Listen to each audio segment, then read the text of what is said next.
He's the founder of Gelato, and I'm not going to try to pronounce his last name, so I'll let him do that for you guys. Thank you, Louis. Thank you. Hello, ETHDenver. So, I'm going to talk to you today about zero gas, infinite scale, Web3, the bull case for AppChains, and how to build them. I'm Louis, and I'm the founder of Gelato Network, and we have a booth over there in case you want to join us there. Yeah, you'll be greeted by very, very nice people there, so highly recommended. Okay, so let me first start by taking you a quick trip down memory lane, and let's talk about how Web 2 scaled. Looking at the audience, I think not many people were there for that, but it did happen at some point. All right, so Web 2 started with local hosting on physical servers. So at some point, people who hosted a website literally had a machine in the basement, and there was the website running on that machine. And obviously that didn't scale very well. Like if you had visitors on your website from another country or continent, you know they would have very slow loading times. And also if your electricity was out or anything else happened to your server, your website would be down as well. So yeah, basically very early days of the web, very unscalable, lots of problems. From there we went to shared hosting, GeoCities and DreamHost. I don't remember them. Some people here might remember those. Basically they did solve a problem. They managed servers for you and they managed website hosting for you. Great, but there were still a lot of issues with it. So you would be very constrained in your scalability still because you were sharing that infrastructure with everybody else using that same shared hosted provider. That means that if you had another website on there that suddenly had a huge surge in traffic, your website that has nothing to do with that website would also suffer from that and maybe be down, right? So not very scalable. And also one of the biggest issues is it's very inflexible because these shared hosting providers would have a specific framework, a specific programming language to work with, and you would be constrained by that. You would have to learn that and write your application in that, and you would lose the benefits of all the other nice programming languages and architectures out there that maybe would have helped you to build a much better web app the way you actually wanted to, right? So still bad. Endgame for Web 2 is, surprise, surprise, AWS and Google Cloud and whatever else have you, right? And really what they brought to the table was they allowed you to have your own server, but not physical anymore, a virtual server with a virtual machine on it. So now you could truly deploy your web application in isolation. You wouldn't share bandwidth with others. You could horizontally scale as many instances of these servers that you needed. And nowadays, to be honest, like EC2, Elastic Compute and so on, they even allow you to auto-scale based on traffic and so on, right? Like it's very smart hosting. And with your own VMs, you could also use all of the technology out there and really build the web app just the way you wanted to build it, right? So that's the end game here of Web 2. So the key point here is that the internet is not one huge world computer. It is a web of interconnected computers. And Web 2 scaled via asynchronous services. You would deploy a bunch of your services, instances, machines, whatever, and they would all talk to each other via asynchronous communication tools like HTTP, right? APIs and whatnot.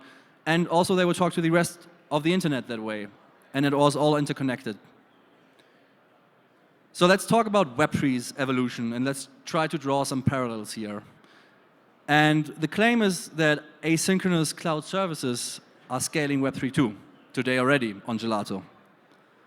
And in the Web3 evolution, what we have observed is that there is a movement from the early days of Web3, monolithic chains, to where we are today, infinite virtual chains or rollups in the Web3 cloud. So just like I showed you those 3 stages of Web 2 scaling, I'm going to now show you similar stages congruently of Web 3 scaling.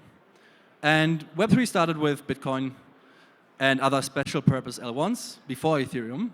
And back then, if you were a developer back then in 2013 or whatnot, if you also wanted to build an application like Bitcoin, you would similarly have to bootstrap your own validator set, launch your blockchain the way Bitcoin was launched or similar, And yeah, that's, I mean, even harder than, you know, reliably hosting a physical server in your own home for website hosting. That's much worse even. You had projects trying to do this, like Mastercoin, Dogecoin, some of them still live, right? But obviously this wasn't the end game here because it was way too expensive. Imagine if you want to build your blockchain application, imagine you have to bootstrap your own validator set, you have to generate your own token, you have to inflate the token, you have to pay them, and you then still have to be sure that it's enough for there not to be 51% attacks. So basically impossible. And from there we have Ethereum, yay, ETHDenver, right, Ethereum. Ethereum was huge because Ethereum allowed people to deploy their applications not as blockchains, not as validator networks, but as smart contracts, right? And very similar to shared hosting providers, GeoCities and DreamHost and so on, Ethereum was a great managed service for applications, smart contracts. It gave them the shared security, it gave them the global sort of network, all out of the box, high, like basically infinite uptime and so on, all great. But it suffers from the same problems that the shared hosting provider suffered from, which is it is very inflexible, right? Like you have the EVM, you have Solidity, compilers and so on, but you can't really do that much on Ethereum in terms of a wide array of programming languages, parallel execution, whatever you want to do, you can't really do it on there, right?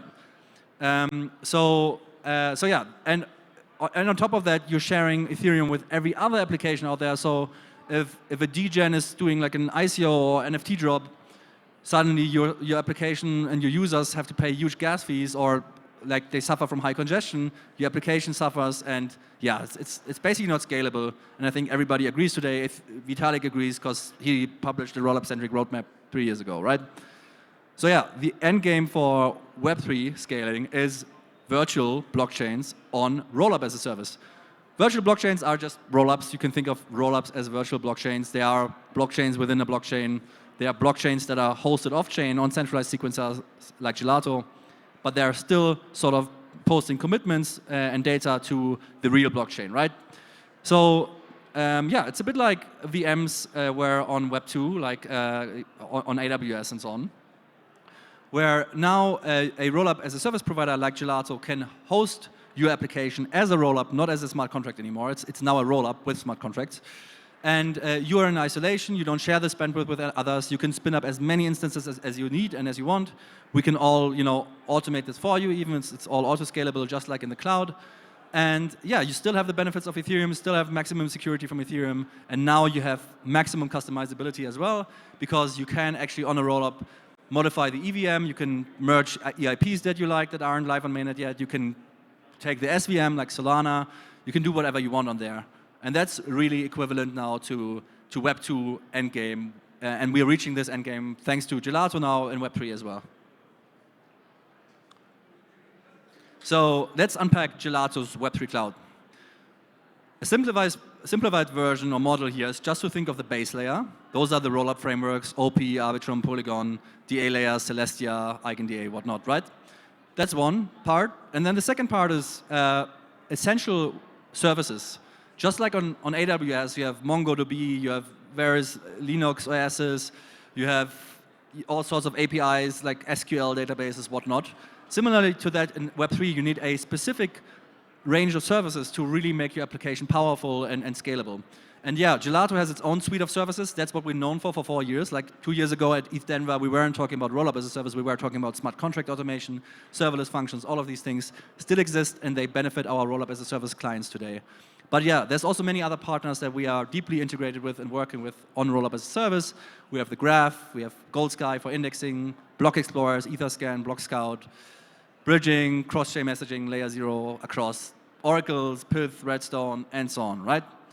So that's sort of how you can think of it. There's the chain, and then there's the services you need to build. And like if you combine them, you can build actual applications that aren't, you know, subpar to Web 2 anymore. They're actually rival with Web 2. So you can see how easy it is to deploy a rollup with Gelato. You can just go to our UI, you pick your stack, you pick your DA layer. Yeah, you can configure services you need, on-ramps, off-ramps, bam, and then the rollup is deployed. I'm going to skip forward a bit. You can look at analytics. You can see what services are live on the rollup, bridges, blah, blah, blah. So yeah.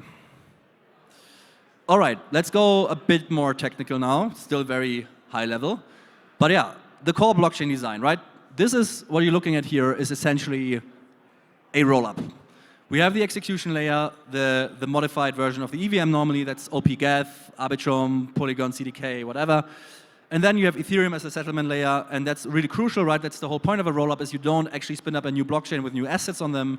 You actually still have your assets in smart contracts on Ethereum, and you just upload them into your rollup for high throughput execution.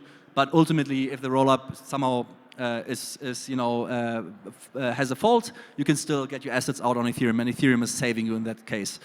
Yeah, and for data availability nowadays, it's you can use Ethereum, but you can also use Celestia or others if you want to really save on gas costs, and that's really what gets you to zero gas rollups, which is also the title of this talk as well, right?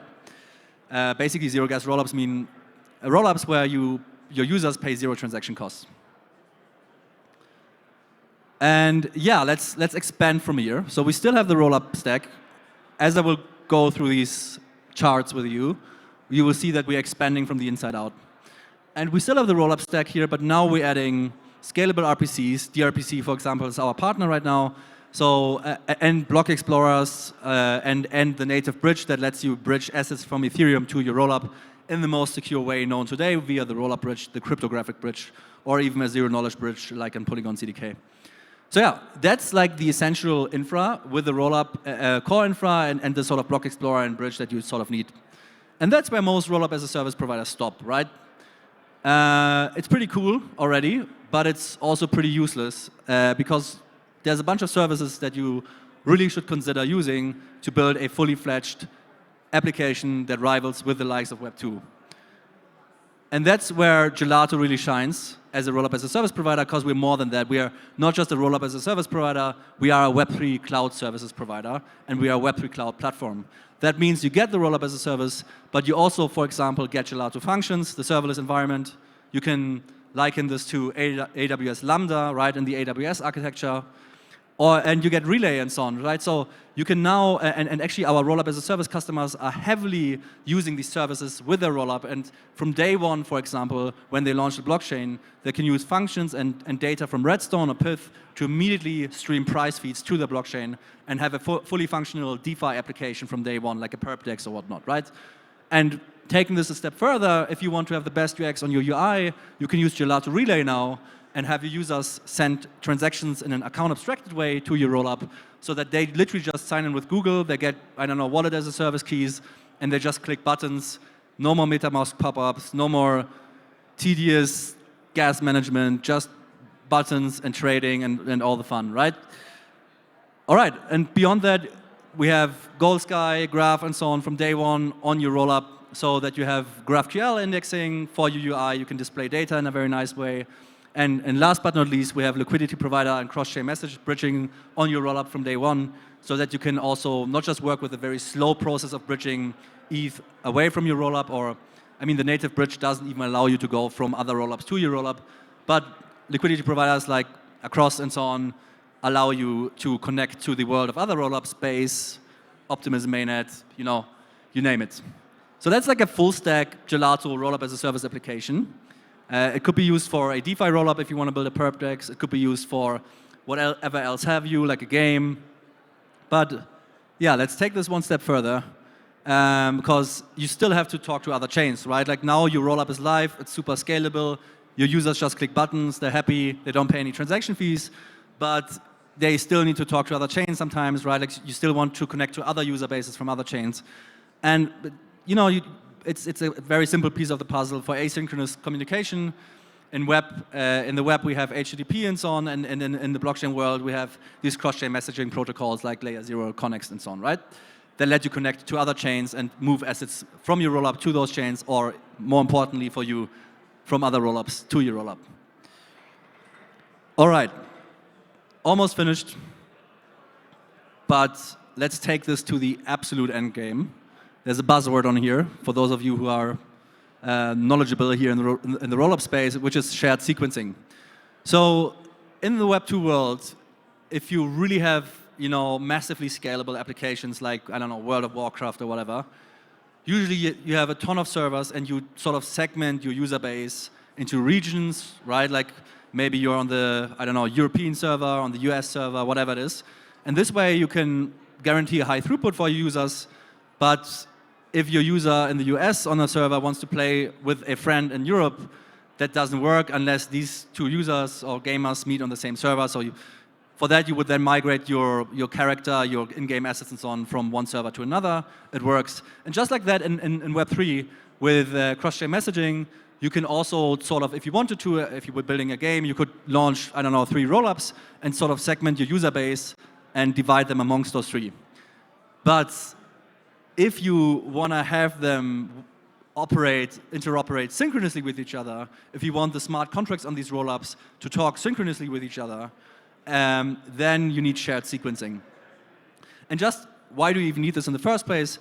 Even if you have this hyperscale with your rollup, with super cheap DA on Gelato, if you have crazy use cases, these technologies like OP and so on, even today, they have certain throughput limits. So at some point, you need to scale horizontal, just like you would on AWS. You know, your server instances will eventually also they will run out, and you need more of them, and you then need to load balance between them or whatever, like, you know. So yeah, similarly, you could build like a massively scalable gaming application on Gelato where you would deploy 5 rollups, but you still want the game to be a single game experience. Everybody is on basically the same game, and for that, you need shared sequencing.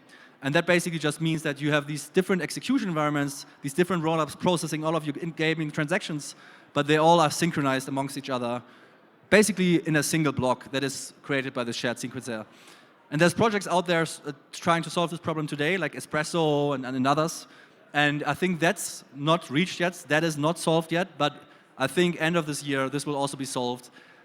To be honest, if you're at this stage, it's a luxury problem. You know, normally in Web3 we don't even have that many users, but at least now the technology is ready for it. So if you're there, you know, you can be proud of yourself, kudos, and we will have a solution with shared sequencing at the end of this year for you there as well. All right. All right, so Ethereum is not one huge world computer. It's a Web3 of interconnected rollups on Gelato. And yeah, if you want to come build with us to scale Ethereum, here you can see a bunch of applications that have been working with us in the last 4 years. Many of them on our middleware services, limit orders and so on, like PancakeSwap, SushiSwap, Synthetics, Optimism, Pyth, Redstone, all these great projects, Beefy Finance, many of them have booths here today, have been working with us for 4 years. Some of them are already deploying chains on our rollup as a service today or tomorrow. And yeah, basically it's just chill. Like if you want to build with Gelato, build on Gelato, you're going to be in good company. We've been doing this stuff for 4 years. We've been trusted in production with our technology for 4 years by the best protocols in the space. And yeah, we are more than ready to provide you not just with smart contract middleware services, but also with your own block space, so that you can scale and actually build a meaningful application where your users are not annoyed anymore and where your users prefer that even to a Web2 counterpart. So yeah, thank you very much for coming to this talk. You can find out more about Gelato Network on X. First time I said X and not Twitter. So yeah, Gelato Network and also Git Pusher. That's me on Twitter. Just jump into our Discord. We have many nice developer relation stuff, many nice people that will help you get onboarded, help you integrate our services, and yeah, you know, let's scale Web3 together. Thanks a lot.